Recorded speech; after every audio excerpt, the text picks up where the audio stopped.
Alderman Kennedy, Alderwoman Florida. Present. Vice Chairwoman Davis, Alderman French, Present. Alderman Arnowitz. Here. Alderman Carter, Present. Alderwoman Tyus, Chairman Rhodey. Present. 5 present, we have a quorum. What I'll do is we'll get a vote for our record's sake so that we can end up using previous roles. So I'll entertain a motion. Is Alderman Davis here yet? She's not. Um, Alderman Bosley is though. okay, and we have one of his bills Board Bill before us. 23. Okay, why don't, for the purpose of us giving a previous role, I'll entertain a motion that we take up board bill number, I don't see his. I don't see his here. I don't see his in there. It's just Board a Bill little one. 23. It's Slim is probably caught up I in. have it. It's a small bill. Oh, here it is. Here it is. Yeah, okay. It's in They're there. in the pile. Just look here. I'll entertain a motion that we take up board bill number 23. So moved. Moved and seconded. All those in favor say aye. Mr. Clerk, please call the roll. Alderman Kennedy, Alderwoman Florida. Aye. Vice Chairwoman Davis, Alderman French, Aye. Alderman Arnowitz. Aye. Alderman Carter, Aye. Alderwoman Tyus, Chairman Rhodey. Aye. Board Bill 23 stands before us. Any of you who need to run to the other meeting, feel free to leave us now. Mr. Chairman, I Certainly, know- we're not trying to get rid of you, though. Alderman, you have the floor. Okay, Mr. Chairman, members of the committee, I don't know how many of you have ever had a chance to go down Salisbury. For years, you've heard me talking about the Salisbury Strip and what's going on over there. If you ever drive through there now, you'll see more development going on along Salisbury Strip. That's between where North Florissant and Natural Bridge come together in Salisbury than anywhere else in the city. We have had for the last couple of years more building permits issued in that area than anywhere else in the city of St. Louis. And what this is just amending that little area in there bounded by Florissant, Natural Bridge, and Salisbury, because there were some parts left out in the initial ordinance. And that's what this is just clarifying the boundaries of that redevelopment that's taken place in that area I just mentioned. So this isn't site specific, it's a geographic area, is that right? And these are the listings of the parcels? Is that correct? Yes. Oh, here's the maps here, I got you. Who's first up? We'll just go down the list and see if there's any questions. Step out here for just a second. Okay, I can. Jennifer, my can. vice chair isn't here. I'm sorry. I Oh, that's all right. apologize. Okay. Alderman French, do you have any questions? No,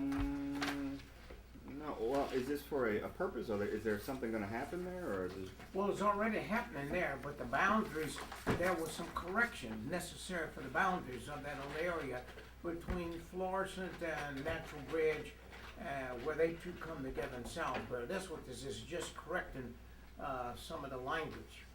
Okay. No questions. Alderman Arnowitz. No questions. Alderman Carter's gone. I have no questions. Did you ask I questions? have no questions. Okay. Yeah. Hearing no questions, the chair will entertain a motion I on this move- board bill. I move that we pass out Board Bill 23 with the due pass recommendation to the full Second. board. Previous roll. roll. Okay. Move second, no objection to previous roll. We'll report that out as a due pass recommendation. Thank you. Do you know if Alderman Conway or Davis are planning on attending, or do we? I'll call again. Alderman. If not, we can go ahead and hear, who can speak on behalf? Why don't we hear mine and give them a chance? We'll buy a couple minutes on that. We have Tom Ray from the, I was gonna say the city councilor's office, but Armstrong Teasdale, formerly the city councilor's office. Tom will speak to this. This is a board bill, in my ward that, is, a redo into a, storage warehouse, which, go ahead. This is a request for a 10-year abatement. Michael, you want to start? Go ahead. No, go ahead, I just, if you want that. Okay, good, thank you. This is a request for a 10-year abatement at the property at 4929 through 63 Manchester, right at Kings Highway. My client is a Nolan Real Estate Interest out of Texas, and they have put up a facility over on Chippewa about 3 years ago and had a 10-year abatement. They come back and asked for the same thing. In this particular ward, it's a new construction. They're gonna try to save one old building there. It's currently kind of a rundown facility. The train building will stay, but the other buildings will be torn down. It's presently being used kinda like a storage facility on a haphazard basis, but we're gonna put through some drive-through storage with 690 units. It's a $4.5 million project. Tony owns the pictures. And that's really it. We've been discussing the use of tax abatement incentives. I struggled with this project. It's a substantial renovation. I mean, the idea of subsidizing a mini warehouse doesn't appeal to me that much, but we haven't really come out with any pronouncement. This is actually west of the Grove area and kind of a gritty industrial stretch of Manchester. So, I agreed to support it for 10-year tax abatement, but I'll be honest, I've been ambivalent about that for some time, and I didn't want to go ahead and start kind of changing the rules dramatically in midstream, so that's kind of why we went ahead and went with that. I don't want to sound hypocritical here in a few months when we come out with a policy and may end up being different than what we're seeing here. The developer just appeared. Yeah, okay. We were at the wrong room. Yeah. Okay. Hi. Yeah. So, are there any questions of the developer or of Tom? We'll start out with Alderman Kennedy's, Alderwoman Florida. Yes, actually, it was my ward. We did the easy storage about 4 years ago, and they did an adaptive reuse of the old Swingway manufacturing, which was really, really a difficult, it's nestled right in a residential neighborhood, so they did a stellar job, and they do a wonderful job actually of maintaining the property, and they have a person on site. So as far as an adaptive reuse of a large warehouse in the middle of a neighborhood, it was probably the perfect fit. So I want to lend my 2 cents. I think we did 10-year tax abatement as well to make their financing work, because they did invest significantly in the warehouse. So I support your efforts, Alderman Modi. Thank you. Yeah. Alderwoman Davis is not present. Alderman French. I'm just trying to figure out, so exactly where this is, so this is the highlighted area here Yes. on Manchester? And across. Okay. Right, there's if you know where the train, there's a train warehouse, where they sell, Trains in the light Mhm. park. right, they're right at the corner. That was a relatively new building, that they had built. That's staying, that building is staying. Is this the senior center here, that senior facility? That's a TIF that we did some time ago. Dale, what's in that building across the street On on? that Kings Highway and? Well, Box is incorporated, one of the major users, at 4900. This is just west of Kings Highway. Mhm. And in fact, if you ever go to St. Louis University High School and stand on their field, you'll look at the back of this property, because it's just immediately to the north of this property, the fields for St. Louis University High School. Oh, I'm looking at this. So there's a service station right at the corner of Kings Highway and Manchester, and this is just a couple of doors west of that. Gotcha. So the Grove is like over here. On the other side. Oh, it's east of Kings Yeah. Highway, the Yeah, Grove. yeah. Yeah, I this got is you. not in the Grove area. That's the other way, other side, Kings Highway. Okay. That's it. Alderman Ornowitz. No question. And I have no questions. So if there's a motion, I'll entertain a motion. I'll move that we pass Board Bill 46 with the due pass recommendation. Second. Previous rule. Move second, previous roll. Okay. We had anticipated Alderwoman Davis to be with us today. If anybody would like to speak on any of the bills, Oh, I have sign-in sheets here. If you'd like to speak on any of the bills.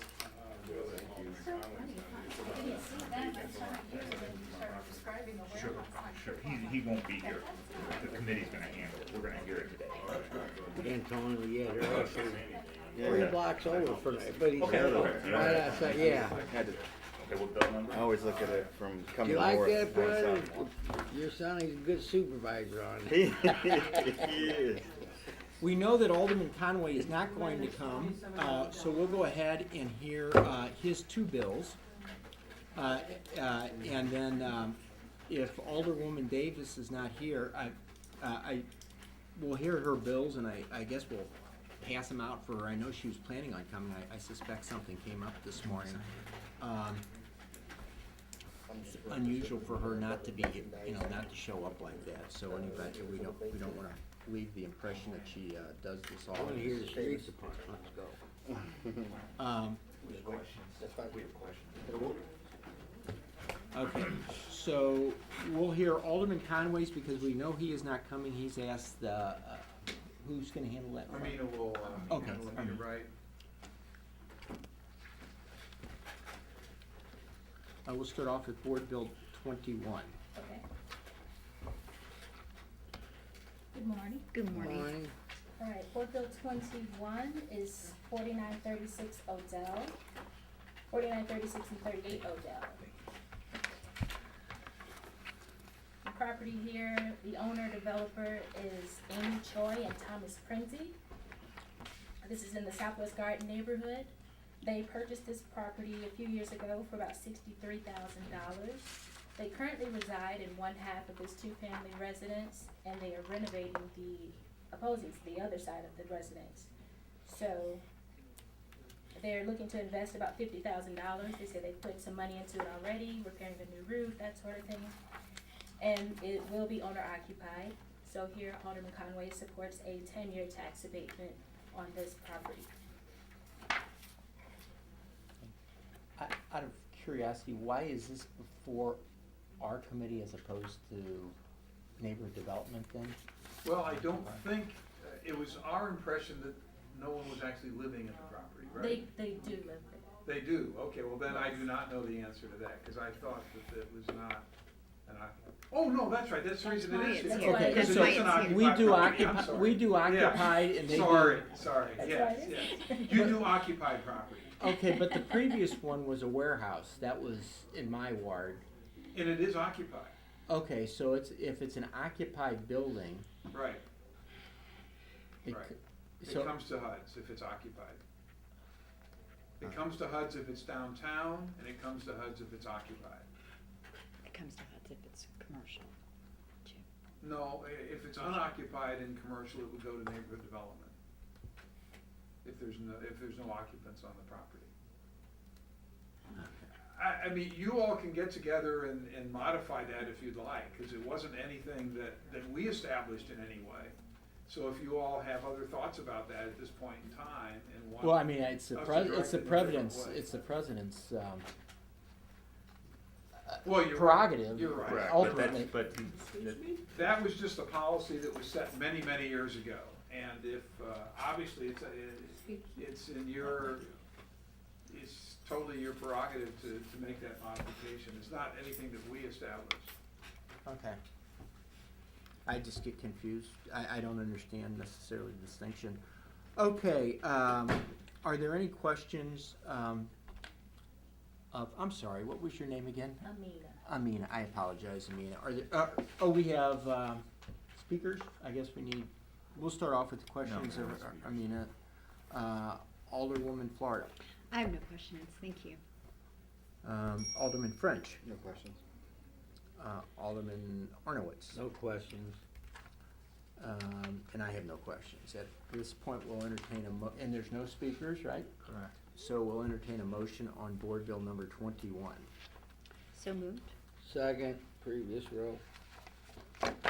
Hearing no objections for Board Bill number 21 out of the committee, we do pass recommendation. Board Bill number 36, or 36, excuse me. Okay, Board Bill 36 is 35301 Utah Street. This is in the Tower Grove East neighborhood, and the owner developer here is Adam Long, which I believe he is present today. He purchased his property a few years ago for about $35,000.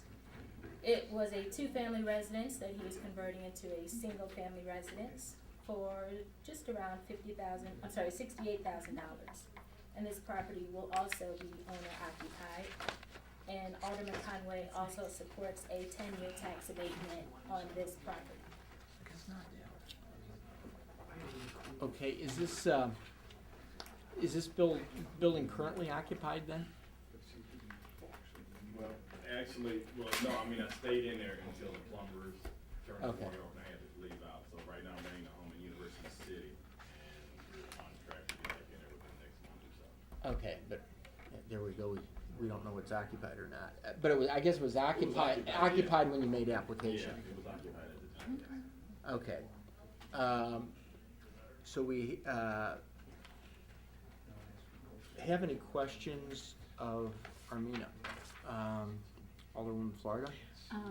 Mr. Long has been a long-time resident of the neighborhood and a wonderful block captain and key leader in rebuilding that part of McKean. I share the other time with Alderman Conway, so I support Board Bill 36. Thank you. Alderman, You never sent it on the letter down. Alderman Right here. French? No question. Alderman Ornowitz? It didn't require a public hearing, but. No question. And I have no questions. I knew Adam before he was famous. Mr. Long, did you sign up to speak No, at all? I actually didn't. Okay. That's not necessary. Is there any, hearing no other questions, the chair will entertain a motion for a do pass recommendation. Second? Previous row. Moved, second, I didn't previous hear the roll. motion, I was dealing with this. Okay. Alderwoman Florida moved and, I'm sorry, actually Alderman French moved. And I think I seconded. Okay, And Alderman Arnowitz did the previous role. thank you. So, board bill number 36 is headed out of committee with the do pass recommendation. Thank you all so much. Thank you. Thank you. Alright, thank you. Thank you. Alderwoman Davis has said she's on her way.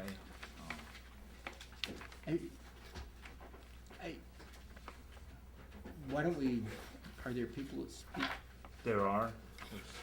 Why don't we go ahead and, I mean, does anybody on the committee insist on waiting for her, or are you okay with if we start hearing the bills and perhaps,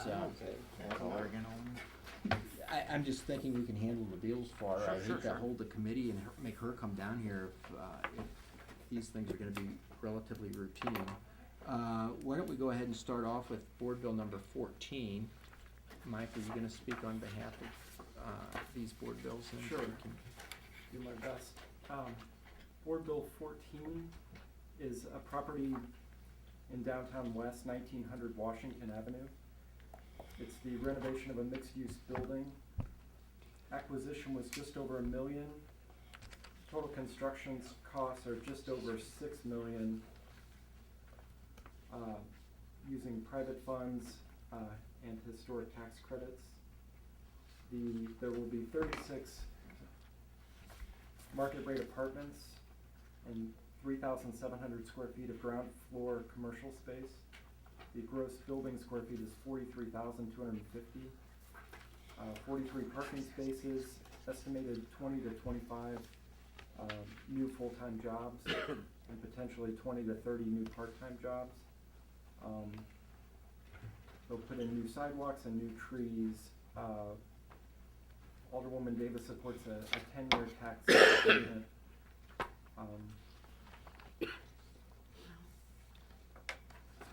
Just to orient you, maybe, the building is across the street from the Tudor Building, if you know that, on the western part of Washington, and just west of where Emo's Pizza relocated, so that might give you a feel as to where the property is. And It's right across from the Emo's, the old Emo's. no, it's On the not. same side.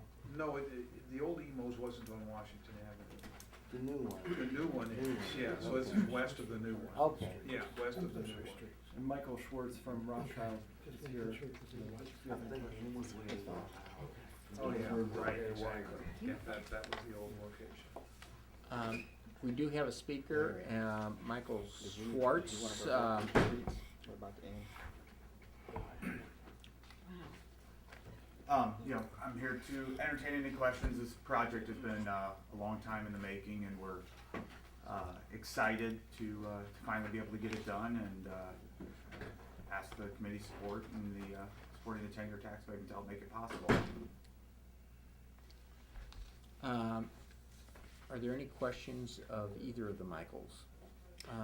Alderman Florida. I have no questions, thank you.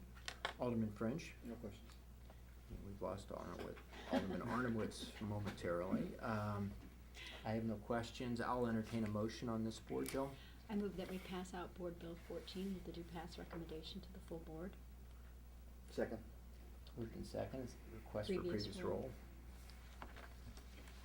roll. Okay, board bill number 14 is passed out with a due pass recommendation. Thank you very much. We appreciate it. Thank you. Now, just so I understand, this building is currently, that building is unoccupied now, but it's downtown. But it's downtown, right. Right.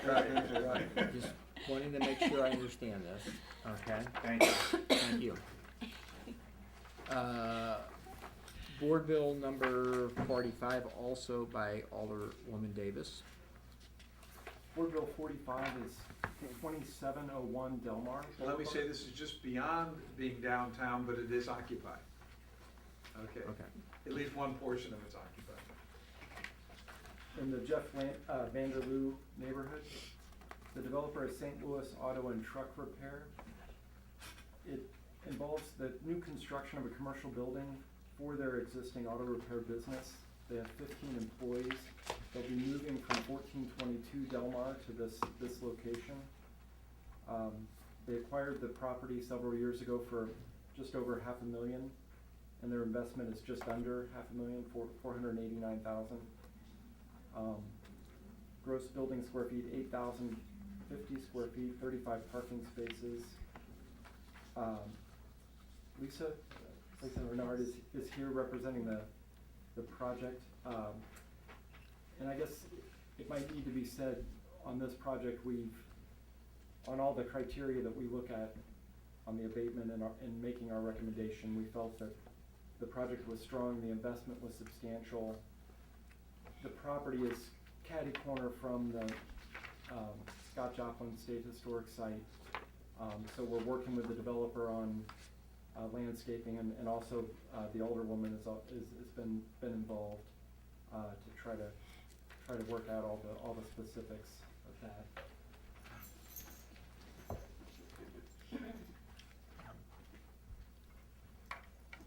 Good morning. Good morning. Right now, our property is at 15th and Delmar, and I brought a picture of, I don't know if anybody's seen it, but originally we were gonna have it refurbed, and we decided that it would be better to be next to our body shop that's at 2719 Delmar. So, the property we have now is owned by my father, which we have plans for that. Not sure what we're doing exactly with that, but we wanted to be next to our body shop, and that's why we're moving the repair shop there. I brought pictures of our progress. The foundation is in. That was completed this week.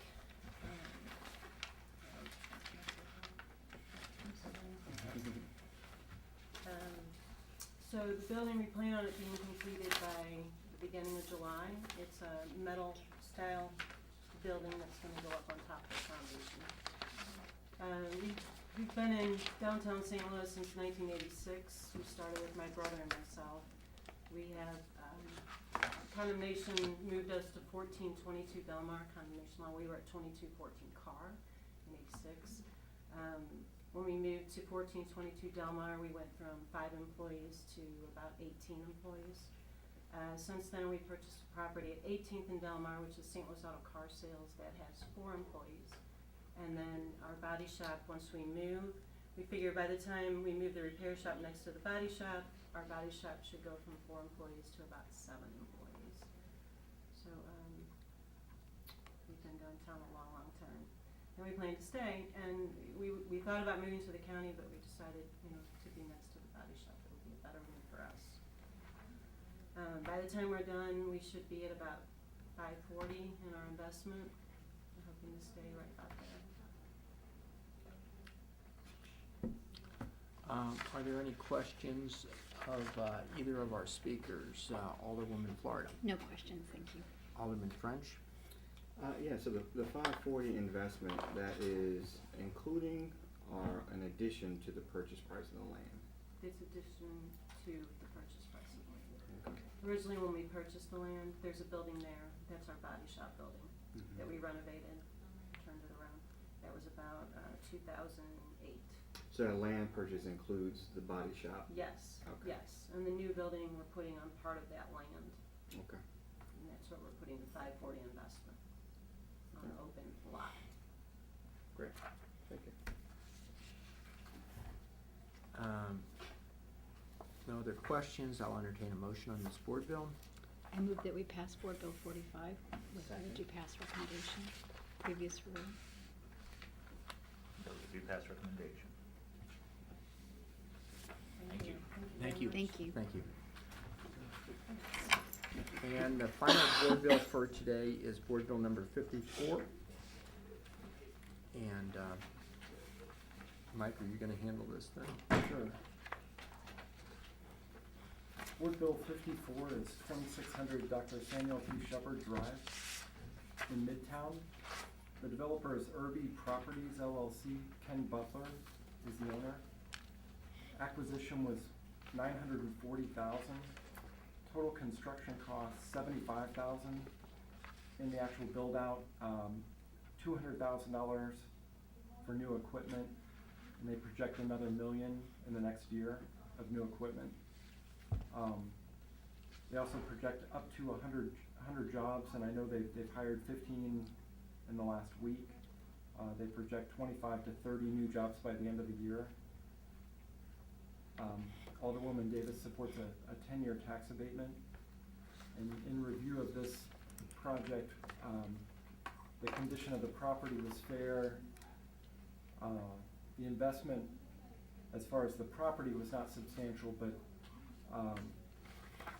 the tenant was looking elsewhere, and the alderwoman worked to keep the tenant in the city, to keep the jobs in the city, and for that reason, we felt it was a strong project.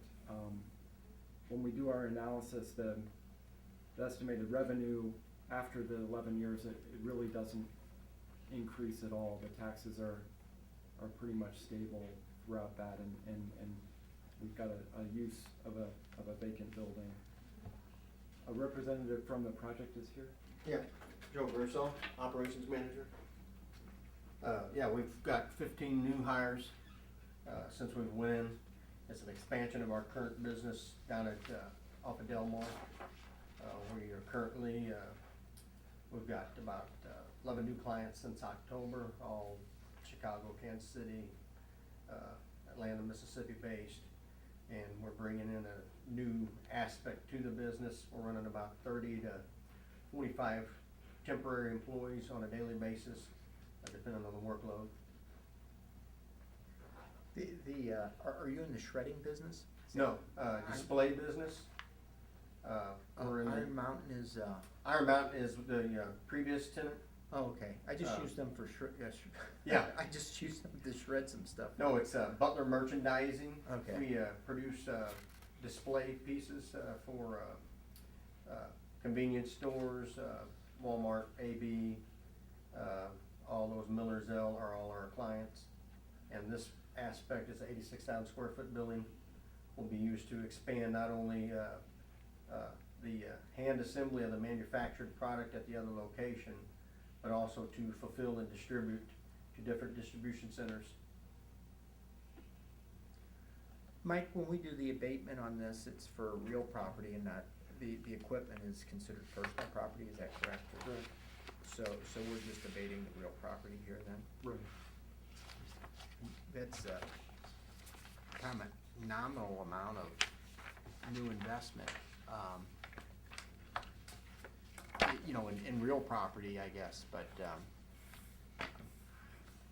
We felt the same way, and Alderwoman Davis, it's a shame she's not here, because she was really very much involved in this, because Butler had identified a piece of property out in St. Louis County that he was planning on, thinking of moving to. And of course, he's now located just a couple blocks east of here, where he'd have his whole operation under one roof.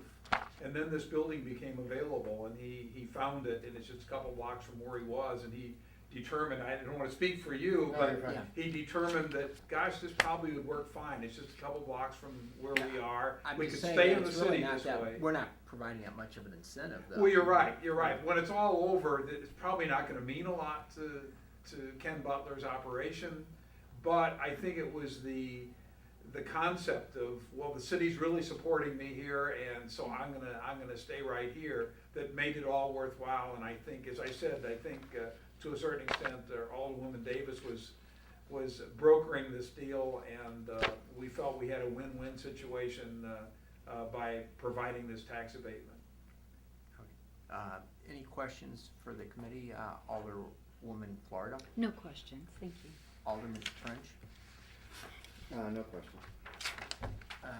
Chair will entertain a motion on this board bill. I move that we pass Board Bill 54 with the two pass recommendations.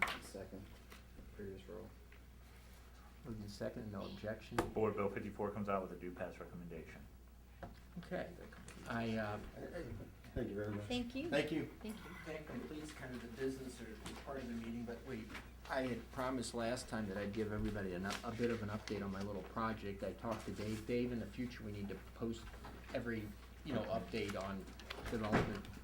And he was a little concerned, we can't have a long discussion today, but he said that I could give you an update, and I thought, Alderman French had actually asked, about the committee, via an email, and I didn't wanna appear to be elusive. I'm just still trying to gather some information, so there's probably typos in this and everything else, but this is kind of our agenda. We had a first meeting with a few folks last week, and what I was trying to do was quantify the problem and then slowly start drilling down, so the top of this stuff is fairly clear. When we start getting to the bottom, I don't know where we're gonna go on this thing, so it's a little fuzzy.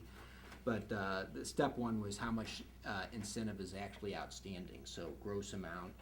We had some conversations. I got a hold of Paul today, and I haven't even looked at these things, Paul Payne, and he took me to where this stuff is on the website.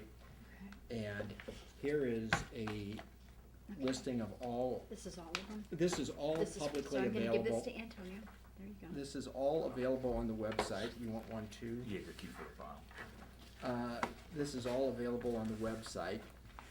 You might wanna go ahead and throw some more of these in the boxes of the other committee members then, so that they can.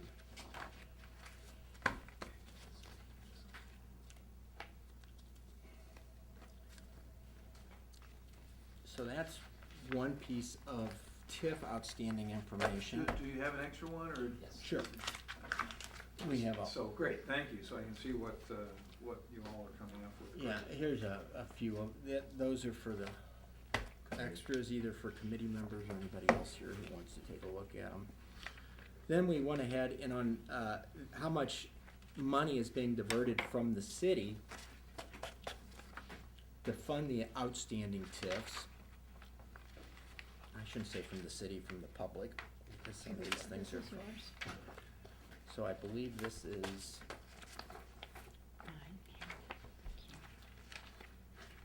And again, I just downloaded these today, so I haven't even read them myself, but that'll give us an idea of the TIF amount that's outstanding.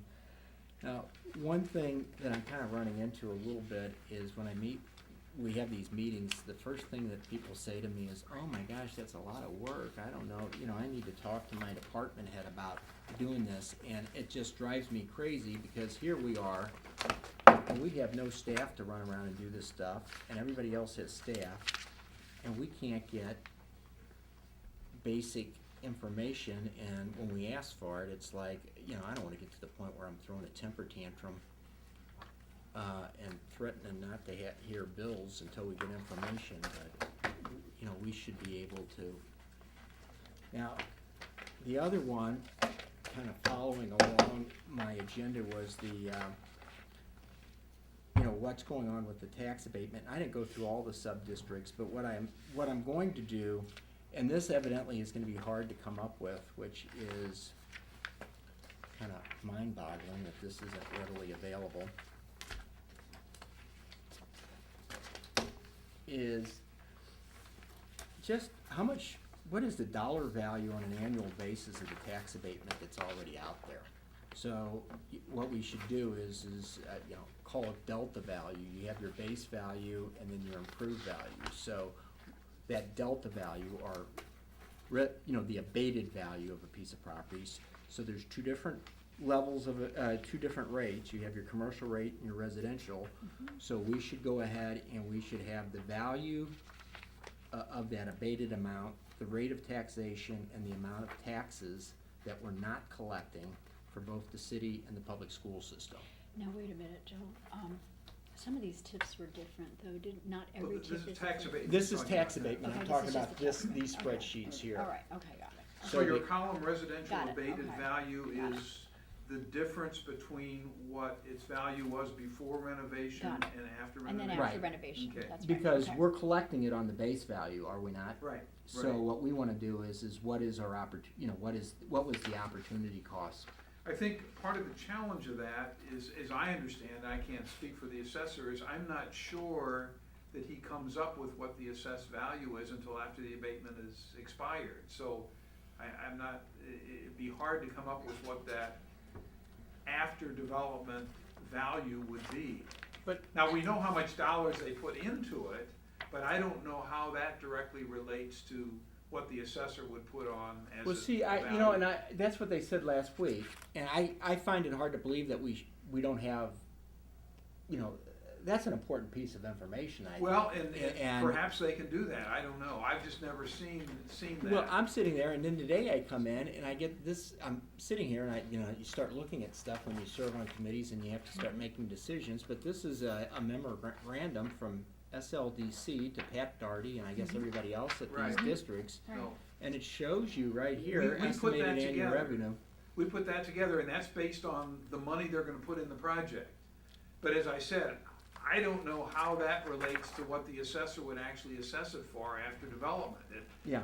I mean, that's the best information we would have, is what you have in your hand, but I'm not sure how close that is to reality. Well, if we could at least get, you know, the gross number, we can, Yeah, no, We can at least- we can probably. we can kind of fudge it and say, oh, it's only 50% of that because of all the tax credits and everything in it, you know, market value versus, you know, development costs, but we ought to at least have some sort of idea of how Well, much as I stuff said, we we, produce that for on a every gross project. basis, I mean, And so we could go back in history and pull those, and I mean, that would take quite a bit of time, but we could pull those and come up with that, but as I said, what we ought to do, I guess, and I don't know that we've ever attempted to do it, is some of them where the tax abatement's burned off, particularly the 5 years, because it doesn't take so long, go Right. back and see what the assessed value is on that property, you know, that came off a year or two ago, and then go compare what we did 5 or 6 years ago in that effort to see if there's any relationship. we're gonna be asking a whole bunch of questions. This is how you develop a strategy and an Sure. understanding of what you're Sure. really doing. I mean, some of these downtown projects, the amount of, not just downtown, I don't wanna pick on downtown, just all the projects that have used, I am all in favor of historic restoration. Tax credits, yeah. But the amount of subsidy that has gone into some of these projects between that and tax abatement and other incentives, and the folks who've really benefited from this have been the speculators who came in and Right. bought the Right. property and then marked it up. And I don't, you know, we need to kind of really drill down and understand that a lot better. I was talking to Steve Smith last night about it. And when he did Park Pacific, that somebody came in, bought a vacant building and flipped the vacant building and marked it up $5 million. Right. You know, so you have a building that vacant that sold for $12 a square foot, but the first time it sold for, you know, $4 a square foot or something like that. So we're subsidizing $8 a square foot, and in the process we used tens of millions of dollars of incentives and everything. So how do you go ahead and realign your taxing and reward system to reward the people who are making the investment and you know, increase your speculative cost? And that's gonna require some very thoughtful analysis, like what you're talking about doing. Okay, what is the difference in market value and development cost a couple, you know, when we're done with all this stuff? Right. So we need to, I don't know if we need to talk to the assessor about that, or if it's something that you can come up with. I mean, Well, it's gonna be a combination. how many, sure. what percentage of the cities, I mean, I'm taking a look, and what did I come up with? I think our assessed value for the city is what, 3.5 billion or something like that, which means that our market value is maybe $15 billion. How much of that $15 billion has been abated?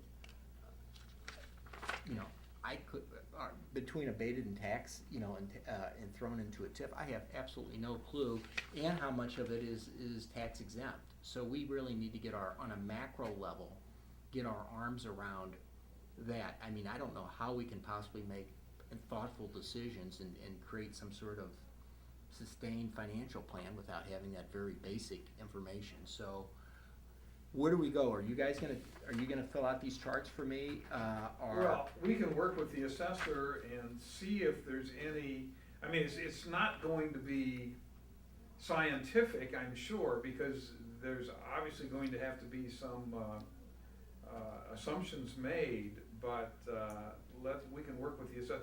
As I said, we can go back and look at some old projects that the tax rate is burned off on and compare and see, maybe there's some consistency there. Maybe we can say that, you know, it's, as you say, 50% of what we thought, or whatever it is the new assessed value, but Okay, so we can make some assumptions. not and that I move expect a ahead. report, but, not that I expect a completed product, but I'll have an update next We can time. give you some samples. But can we get an update for our committee with the idea that we'll Sure. eventually get something in this format? So we'll have tax abated, tax exempt, and fully taxable, and we'll have an idea of the dollar value in Well, each of now, those. the tax exempt, I mean, I would have no idea, I guess the assessor has some idea on Yeah. that. Okay. I have no thought of the tax exempt. Would you but, kind yeah. of coordinate getting Yeah, that yeah. information for me? Thank you. And then, I'm getting kind of run around a little bit on the next thing.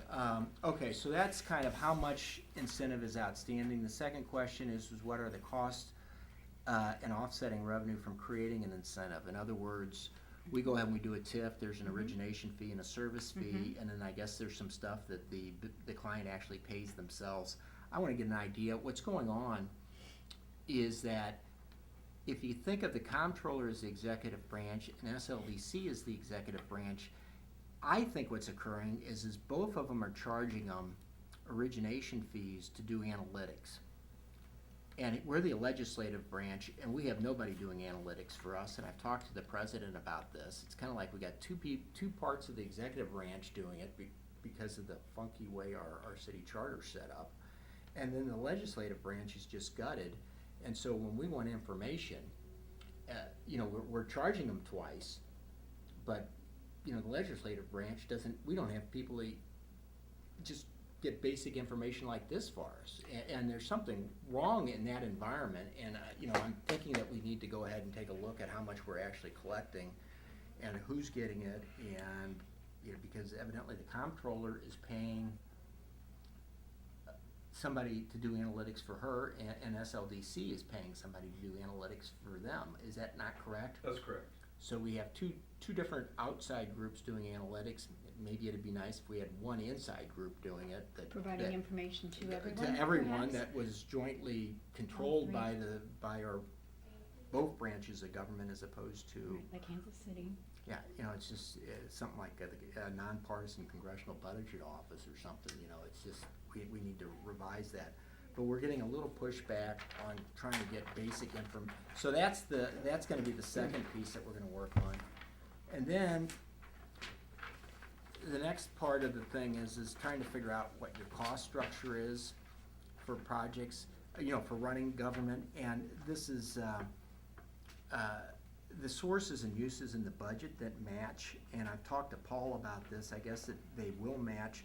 what happens in the budget, which makes it really difficult, is the money snakes around, and until you really get into it, and start understanding how it works.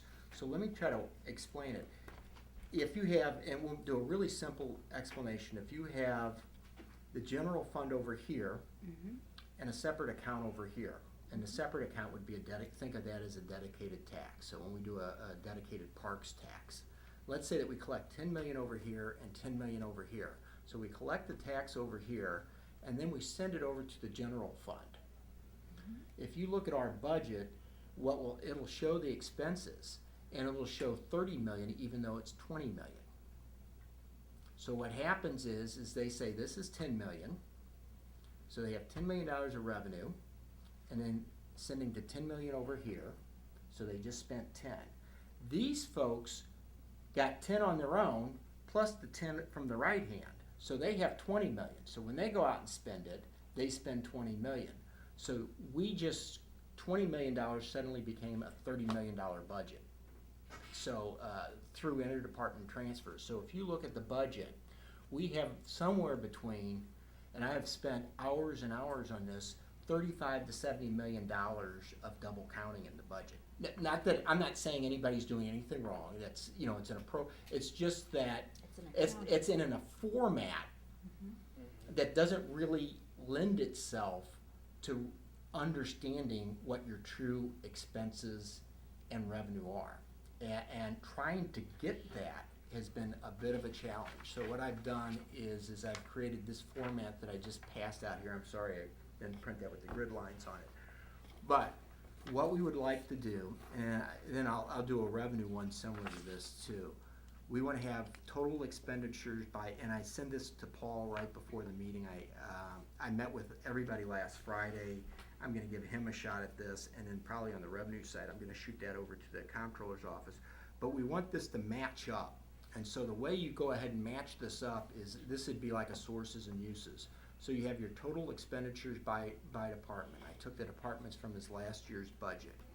Then they have basically 4 revenue sources. They charge for service. Think of that as building permits. Your alarm goes off, you get charged $100. Anything that the city collects money for, that's charges for service. Then we get revenue from other governments. So the federal government will give us money for our health department. We'll get money from the state for gasoline taxes and stuff like that. So that would be intergovernmental grants. Then we get licenses and permits. Those would be, they throw graduated business license, that's more of a tax. But other licenses, gosh, what are some of our licenses? Graduated business license. There's liquor licenses. There's just a whole bunch of stuff. I said building permits and charges for services. That's probably not right. Building permit would be a permit. Charges for services would be lateral sewer line, the trash collection services, all those types of things. When you file a bill over in the courts, they charge you a fee over that. So anything that we collect, direct charge for services. And then this is what we need to catch is the net transfers. So all this money's moving around, and if my right hand is giving my left hand money, that should be a positive or a negative, depending on how you look at it. And then the left hand should have an offsetting transaction, and that'll wash all that stuff out, and we'll actually get an idea of what the true size of the budget is.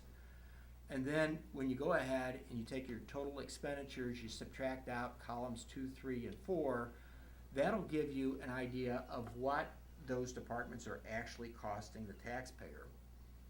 And then we can go ahead and we have, in some cases, some dedicated taxes. So like we have dedicated parks taxes, we have some dedicated taxes to public service, to capital lease. Public safety and so forth. So we have some dedicated and some don't. Then we can go ahead and figure out what the general fund is actually doing. The reason why this is important is most of the time you're going to have a portion of your cost structure is going to be fixed and a portion of it's going to be variable. This is going to help us understand that. I mean, one of the things that, just very quickly looking at it is health and human services. I think you know, a substantial portion of that budget comes from the federal government. That's really not costing the taxpayers very much, or as much as you would think it would. Well, it's costing the taxpayer. It's, the local tax, the city tax Right, bracket, right. it's not, so what we wanna do is see what we're actually spending city taxes on, and what, the water department and the airport are self-sustaining. So whatever comes in should go back out, so there are enterprise accounts and that should be a wash. So we really wanna go ahead and see, and then some of the departments, your streets and your parks, I'm guessing 80–90% of that should probably be fixed cost. I mean, we're gonna incur those costs whether or not we have 300,000 people living in the city or 1 million people living in the Okay, city. well, there are variables like snow removal. I mean, there are The- variables. There According are to some Todd. variables, We just but, left him. The street department was presenting to budget committee. no, but what I'm saying is Yeah. you have X miles of streets. Right, you do. And, you know, if we have 1 million more people living in the city, we're not gonna have twice the streets. We're just, you know, we might have to have a few more parking garages and stuff, but we're not gonna have. So, I lost Okay, I'm sorry, you're very I lost my audience here, so, it's all right, no. I'll call you in a bit. So we'll try to get that information for us, and then we have a couple more pieces of information that I'm kind of assembling. And then we'll finally get to the point where we can start, I wouldn't say having answers, but we can figure out what makes sense to drill down on. And that's kind of where we're going. We get fuzzier as we get further down on here because we don't know what we're gonna drill down on. But I just wanted to kind of give you a bit of an update. I'm not trying to keep stuff from anybody. It's just that a lot of this is just trying to get it in the proper order. That was Alderwoman Davis. She sounds very, very sick. Oh, okay. So she apologizes for not being here.